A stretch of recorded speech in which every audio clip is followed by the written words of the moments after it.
The biggest request on a recent YouTube poll was transforming Mega Minions into horror characters, and that's what we're going to do in today's video. To change things up, I'm going to do a bit of a challenge run. One, the characters must still look like minions. I don't want to just change it completely and throw a little bit of yellow and have it barely look like a minion. Second rule of the challenge is I'm not allowed to use colored pencils. I don't want to wind up using colored pencils mainly because I really want to showcase how you can get really cool effects with using only paint pens and brush markers.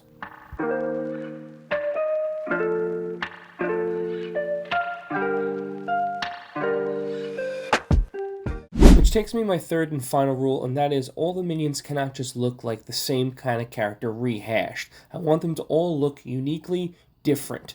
I want them to look like a ragtag misfit of superheroes that have a horror element to them.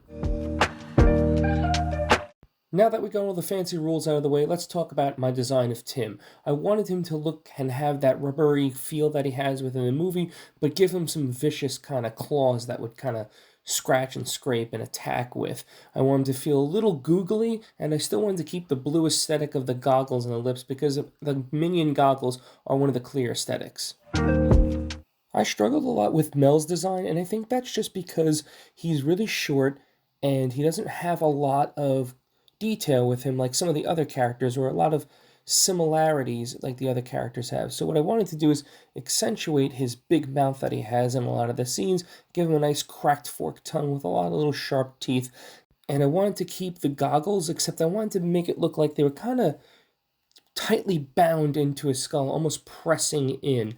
I changed the coloration for him. I wanted him to have a little bit more of a burnt texture because when I looked at the eye, I was thinking really fieriness to it. So I kind of gave him like a little scorched texture.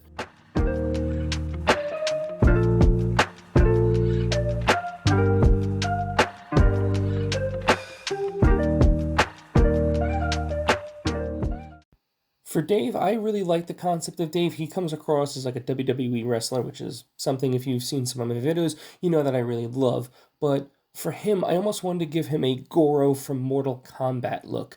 This big hulking brute, but I want to give him four arms and have them kind of twisted and contorted, not so much like Goro, but more of like a twisted, contorted, almost painful aspect, which is why I really wanted to stretch his mouth even further, almost looking like he's a little bit in anguish of all these appendages just bursting out of him.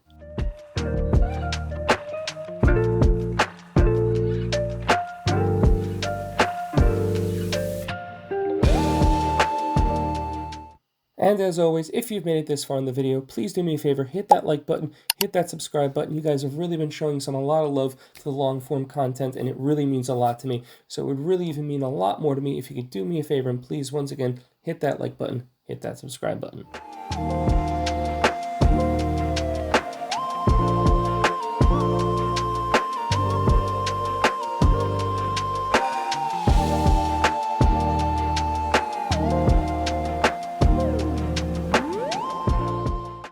Now next up is Jerry. You may have actually seen me do a panel of the horror version in my 4 styles of drawing Jerry the Mega Minion, but I wanted to kind of change it up a little bit. I didn't want to just do a rehash. So for here, I elongated his arms. I did away with the rock texture actually completely, but I kept the goggle and I morphed it. I want to make it look like the bones are grafting out and his muscle fibers being pulled across his body. I wanted to showcase that by using the inking lines, and I wanted him to almost feel like he's an android, half robotic and half just musculature being wrapped around his body.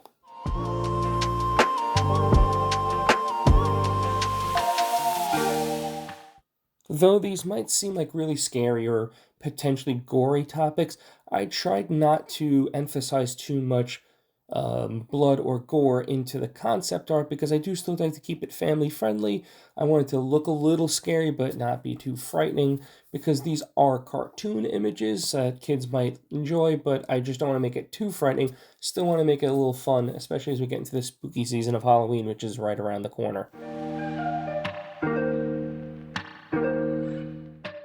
Also, as you can see in each of the designs, I really want to maintain the blue minion aspect of the overalls, whether it's in the goggles or in some type of makeshift overall. So I want to just keep that continuity in the piece.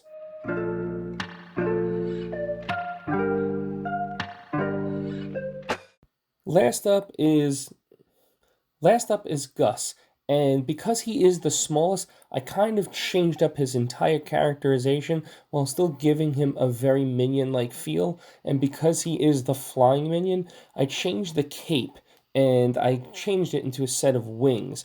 I still kept the pointiness of his head, except I gave him horns. So he might be the biggest stretch for the rules of the challenge, but I just didn't want him to look like he was the throwaway, like the little minion that could. I want him to be just as fearful and just as powerful in this ragtag horror superhero.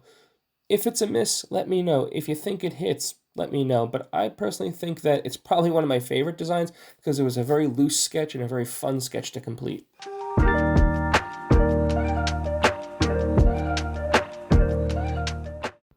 And we're just about finished with this design and all of the characters, so let me know what you think in the comments below. Who was your favorite design? Which one did you think was not that close to the challenge? Thank you all so much for stopping by, and I'll see you all in the next video.